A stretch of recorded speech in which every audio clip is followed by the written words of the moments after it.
Okay, I don't know what that was.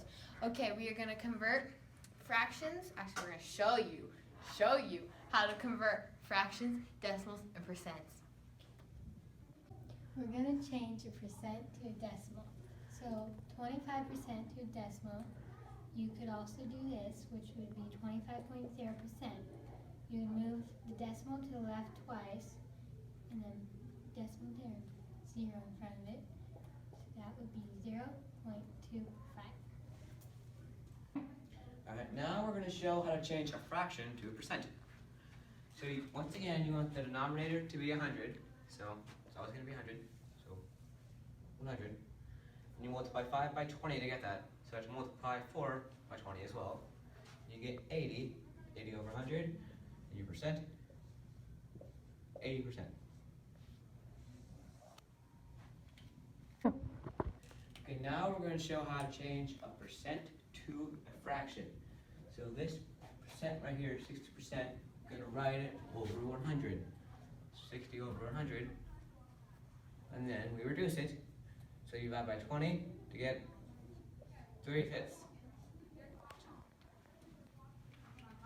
Okay, let's convert this to a decimal.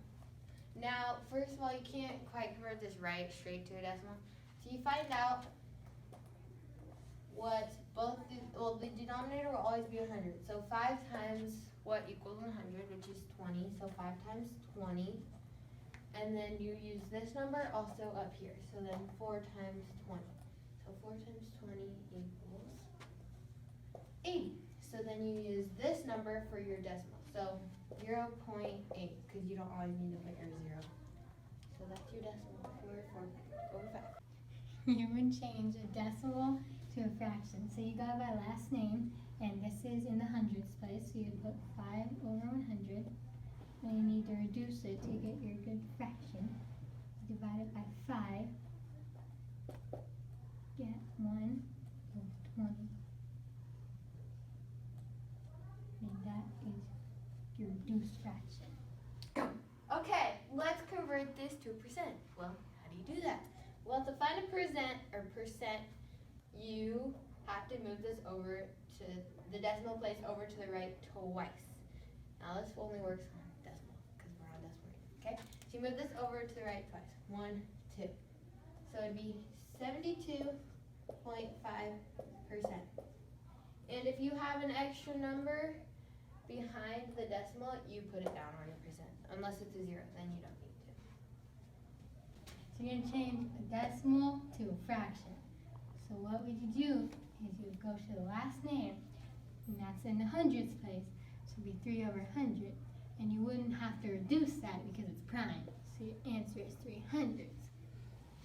Here you're going from a fraction to a percent.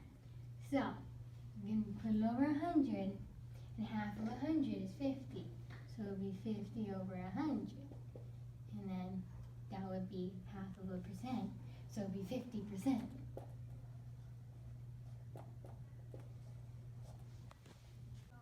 Okay, now for this one, we're going to be changing a percent to a decimal.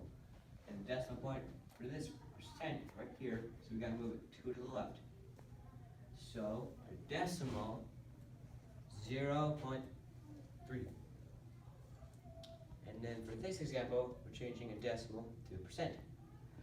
So you just got to do the opposite. So you got to move it 2 to the right. 1, 2, and you get 12%. So for these two examples, first one is 0.157, and that needs to be converted to a percent. The second one is 1/20th, fraction, needs to be converted also to a percent.